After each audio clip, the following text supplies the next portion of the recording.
তো hello and welcome to FC talk শোতে আপনাদের সকলকে স্বাগত।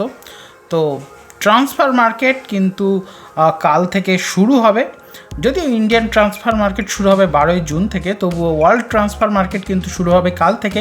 এবং ট্রান্সফার মার্কেটে কিন্তু অলরেডি নেমে পড়েছে ইস্ট বেঙ্গল, যেহেতু তারা পরবর্তী সিজনে কিন্তু ACL 2 খেলবে। ACL 2 এর কোয়ালিফায়ার জিতলে তারপর ACL 2 খেলবে, সুতরাং তাদের মিডফিল্ডার প্রয়োজন। এবং যেটা খোঁজ পাওয়া যাচ্ছে, সাউল ক্রেসপোর রিপ্লেসমেন্ট হিসেবে কিন্তু এক বিদেশির দিকে নজর দিয়েছে ইস্ট বেঙ্গল।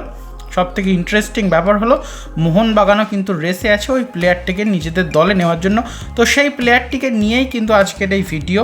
তো চলুন দেখে নেওয়া যাক প্লেয়ারটি কে।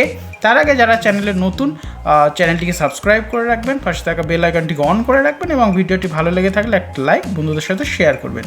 তো প্লেয়ারটি 26 বছর বয়সী player, Serbian central midfielder, market value 2.4 crore.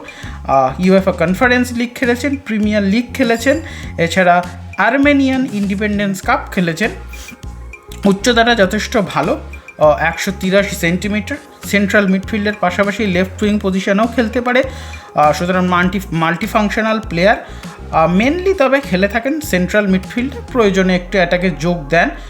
কেরিয়ারের পিক ফর্মে আছেন, যদিও কন্ট্রাক্ট আছে 2027 সাল পর্যন্ত, তবুও কিন্তু ইস্ট বেঙ্গল এবং মোহনবাগান চাইছে প্লেয়ারটিকে নিজেদের দলে নিয়ে মিডফিল্ডের শক্তি বাড়াতে।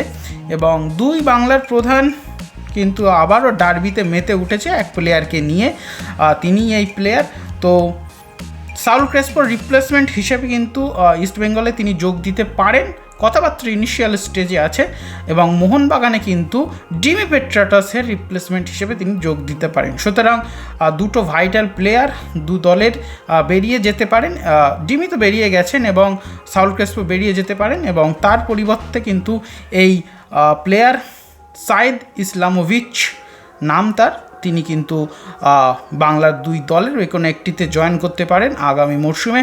তো প্লেয়ারটি লাল হলুদ নাকি সবুজ মেরুন কোন জার্সি গায়ে আমরা পরবর্তী সিজনে ISL-এ দেখতে চলেছি, সেটা অবশ্যই আপনারা কমেন্ট সেকশনে জানাবেন।